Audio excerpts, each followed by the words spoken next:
સાવજ dairy Junagadh અને જિલ્લા ખરીદ વેચાણ સંઘ જૂનાગઢમાં ભાજપના ગુંડાઓ ચૂંટણીઓ જીતે છે. ચૂંટણી જીત્યા પછી મન ભાવે એવો કરોડો રૂપિયાનો ભ્રષ્ટાચાર કરે છે. સાવજ ડેરીમાં ભાજપના માણસો કેમિકલ વાળું દૂધ હજારો લીટર ભરે છે.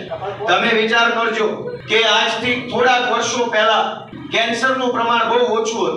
આજ તમે તમારી આસપાસમાં જોજો, હજારો લોકો કેન્સરના રોગી છે. વંથલીમાં, કેશોદમાં, વિસાવદરમાં, માંગરોળમાં, માણાવદરમાં અનેક મહિલાઓ પણ કેન્સરને પીડિત છે. અને બાનું એવું બતાવે છે કે તમે દવા છાંટો છો ખેતરમાં એટલે આવું થાય છે. નહીં, એ વાત ખોટી છે.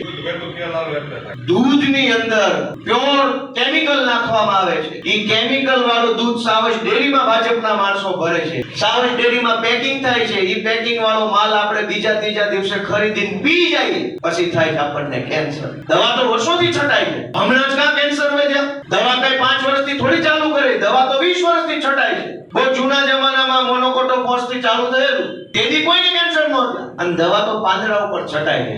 પણ તોય જૂનાગઢ સાવજ ડેરીના ભાજપના મળતિયાઓ નકલી મંડળીના આધારે, નકલી મતદાનના આધારે ચૂંટણી જીતીને સાવજ ડેરીમાં બેસે, કેમિકલ વાળું દૂધ વેચે, કરોડો લોકોના જીવન સાથે ખિલવાડ થઈ રહ્યો છે.